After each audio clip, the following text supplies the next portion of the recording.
2024 लोकसभा चुनावों से पहले महाराष्ट्र के मुख्यमंत्री एकनाथ शिंदे रणनीति बनाने में जुट गए हैं। शुक्रवार को उन्होंने शिवसेना सांसदों के साथ बैठक 24 की रणनीति पर चर्चा की। इस बैठक के बाद शिंदे गुट के सांसद राहुल शिवाले ने बड़ा बयान देते हुए कहा कि पार्टी ने 22 सीटों का ब्यौरा लिया है। शिवाले ने कहा, हमने सांसदों से महाराष्ट्र में पिछली बार लड़ी गई सभी 22 सीटों का ब्यौरा लिया। ये सभी सीटें हम लड़ना चाहते हैं। इन सीटों पर हम बीजेपी के साथ मिलकर तैयारी शुरू करेंगे। हालांकि शिवसेना सांसद ने कहा कि महाराष्ट्र में सभी सीटों के बंटवारे को लेकर मुख्यमंत्री एकनाथ शिंदे और उप मुख्यमंत्री देवेंद्र फडणवीस के साथ दोनों पार्टियों के नेता अंतिम फैसला लेंगे। सांसद राहुल शिवाले ने साफ कर दिया कि बीजेपी और शिवसेना के बीच कोई मतभेद नहीं है। सीट शेयरिंग को लेकर उन्होंने कहा, बैठक में सीट शेयरिंग पर चर्चा नहीं हुई है क्योंकि इस पर दोनों दलों के वरिष्ठ नेता चर्चा करेंगे। हम सिर्फ इन सीटों पर तैयारियां कर रहे हैं क्योंकि चुनाव नजदीक है। शिवसेना सांसद ने कांग्रेस के पूर्व अध्यक्ष राहुल गांधी को लेकर भी बड़ा दावा किया और कहा कि वो कभी प्रधानमंत्री का चेहरा नहीं बन सकते हैं। उन्होंने कहा कि प्रधानमंत्री नरेंद्र मोदी के मुकाबले राहुल गांधी कमजोर साबित होंगे। वहीं नई संसद के उद्घाटन को लेकर जारी सियासत के बीच शिवसेना सांसद राहुल शिवाले ने विपक्षी दलों पर निशाना साधा है। उन्होंने कहा कि नए संसद भवन के उद्घाटन कार्यक्रम का विपक्ष द्वारा बहिष्कार करना गलत है। उन्होंने कहा कि नए संसद में पहुंचना विपक्ष के भाग्य में नहीं होगा, जनता उन्हें नकार देगी। शिवसेना सांसद ने कहा कि प्रधानमंत्री नरेंद्र मोदी ने देश का नाम दुनिया में रोशन किया है। उन्होंने कहा कि नया संसद भवन नए भारत का प्रतीक है।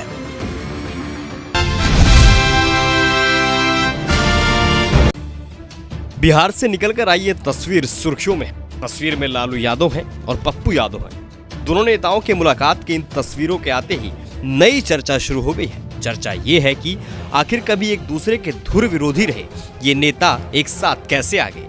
ये तो आपको पता है ही कि लालू यादव दशकों से राज की राजनीति से धुरी रहे हैं। जन अधिकार पार्टी के मुखिया पप्पू यादव कभी लालू के खास हुआ करते थे। बदलते वक्त में समीकरण बदला और लालू से पप्पू अलग हो गए। मौजूदा वक्त में लालू के धुर विरोधी नीतीश कुमार भी उनके साथ हैं और महागठबंधन की सरकार चला रहे हैं। लेकिन पप्पू यादव लगातार नीतीश कुमार पर हमला बोलते रहे हैं। पर शुक्रवार को पप्पू यादव अचानक राबड़ी आवास पर पहुंच गए। वहां हाथ में एक छोटा डंडा लिए लालू प्रसाद यादव बैठे हुए थे। पप्पू यादव ने हाथ जोड़कर प्रणाम किया और लालू के सामने वाली कुर्सी पर बैठ गए। सियासी जानकारों की माने तो आगामी लोकसभा चुनाव और विधानसभा चुनाव के मद्देनजर आरजेडी और जन अधिकार पार्टी के बीच गठबंधन की कई बात बन सकती है। आपको हम ये बता दें कि साल 2015 के विधानसभा चुनाव के बाद पप्पू यादव और लालू प्रसाद यादव के बीच दूरियां आ गई। उसके बाद लालू परिवार से पप्पू यादव का मिलना कम हो गया था। लेकिन 8 साल बाद पप्पू को राबड़ी आवास में एंट्री मिली। पप्पू यादव राबड़ी आवास पर लालू से मिलने के बाद काफी खुश नजर आए।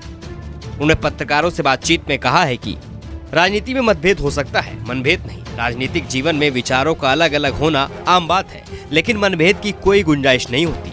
लालू जी ने इस देश में सबसे ज्यादा आम आदमी का प्रेम को पाया है और प्रेम दिया है। ये मुलाकात उनके हेल्थ से जुड़ी जानकारी के लिए थी। लेकिन 2024 में देश के लोकतंत्र और संविधान को बचाना है और इस देश को गलत लोगों के हाथों से बचाना है। आपको बता दें कि बाहुबली से राजनेता बने पप्पू यादव की गिनती कभी लालू यादव के करीबियों में होती थी। वो 5 बार लोकसभा के सांसद रह चुके हैं। साल 1991 में वो पहली बार पूर्णिया से जीते थे। साल 2015 में वो आरजेडी से अलग हो गए और खुद की पार्टी जन अधिकार पार्टी बना ली। हालांकि 2019 में उन्हें हार मिली थी।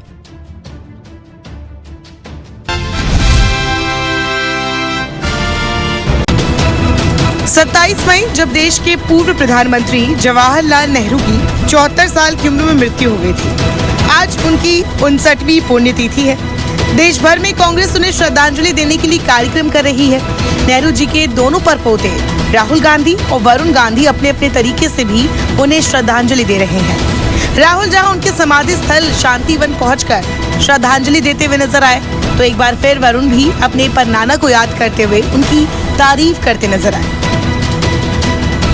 अक्सर अपनी ही पार्टी के मंत्री और विधायकों को लेकर तीखी टिप्पणी करने वाले बीजेपी सांसद वरुण गांधी ने एक बार फिर पंडित जवाहरलाल नेहरू की जमकर तारीफ कर डाली। पीलीभीत के स्प्रिंगडेल कॉलेज में आयोजित नेहरू युवा केंद्र की ओर से युवा उत्सव के दौरान वरुण गांधी ने कहा, नेहरू हमारे परनाना थे। उन्होंने विरोधियों को भी मौका दिया और स्पीकर बना दिया। अपने संबोधन के दौरान सांसद वरुण ने 1947 का वो किस्सा भी सुनाया जब लोकसभा का गठन हुआ था। सांसद ने कहा, उस समय मावलंकर लोकसभा के अध्यक्ष बने, लेकिन कुछ समय बाद उनका स्वर्गवास हो गया था।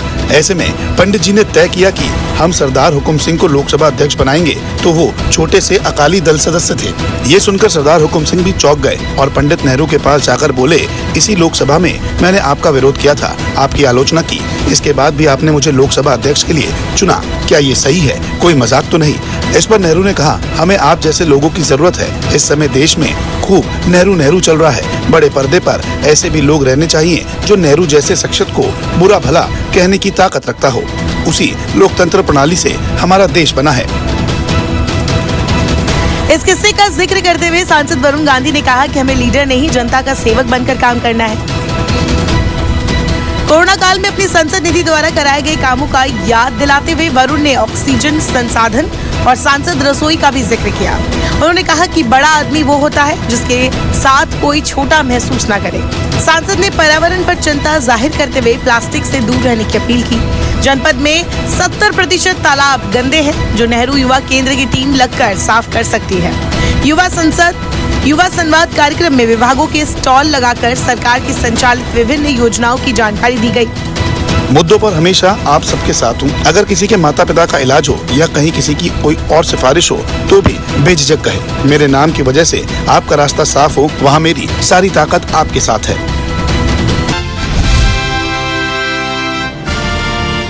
कल की बात जो आप लोग कह रहे हैं ना भाई, पार्लियामेंट वाले के बिल्डिंग का, तो देखिए ये कोई क्या जरूरत है बोलिए?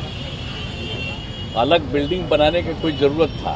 हम तो दिल्ली जो गए हैं सब लोगों से ऐसे भी हम किए। और शुरू में भी बात हो रहा था कि बन रहा है, ये हो रहा है, तो हमको तो अच्छा नहीं लग रहा था कि जो इतिहास है, अरे आज़ादी हुई तो जो चीज़ पर फिर जहाँ पर से शुरुआत हो गया तो उसी को और विकसित कर देना चाहिए। अलग से नया बनाने का कोई मतलब नहीं। क्या पुराना इतिहास से बदल दीजिएगा?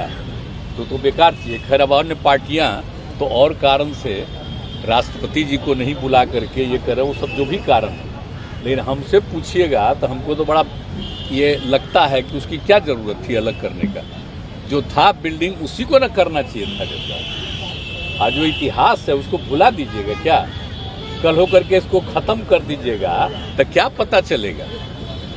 तो आप जान लीजिए अब जो शासन में आजकल हैं, हम बराबर कह रहे हैं, उस सारे इतिहास को बदल देंगे। आज़ादी की लड़ाई के इतिहास को बदल देंगे। हम लोग तो एक एक चीज़ को मानते रहते हैं। देख लीजिए जो पहले प्रधानमंत्री थे अटल जवाहरलाल नेहरू जी, तो इनके लिए तो हम लोग आते हैं, कोई मतलब है? और जब इनका डेथ हुआ था तो हम लोग तो स्कूल में पढ़ रहे थे उस समय, तो उसी समय हुआ तो बड़ा खराब लगा कि हो गया। ये सब तो बचपन की बात है। एक एक चीज़ तो हम लोग तो मानते हैं। और भले ही हम लोगों का आंदोलन जिस कारण से भी हुआ, जेपी के नेतृत्व में सब कुछ हुआ, उससे एक अलग चीज़ तो हम लोग तो मानते हैं। देश का जो इतिहास है वो बहुत आवश्यक है। तो इसीलिए आज तो मेरे जाने का कोई तुक नहीं था, और कल वाला तो सचमुच बेकार है।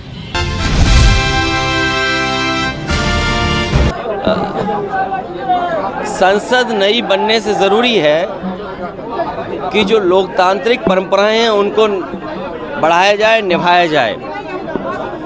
जो लोग विपक्ष का सम्मान नहीं करते और इनके तमाम वरिष्ठ नेताओं की भाषा क्या है, जो लोग नफरत से राजनीति करते हों, नफरत से देखते हों दूसरों को। और सबसे बड़ा सवाल यह है कि लोकतंत्र में जो जनता से झूठ बोले और झूठ को छिपाने के लिए एक एक नया इवेंट करें, तो उनके समारोह में क्या जाना, क्या खुशी होगी जनता को? न जनता की आय बढ़ी, न किसान की दोगुनी आय हो पाई, जो नौकरी रोजगार मिलना था वो न दे पाए, महंगाई बढ़ा दी। तो उस लोकसभा से जनता को क्या मिलने जा रहा है? भैया 24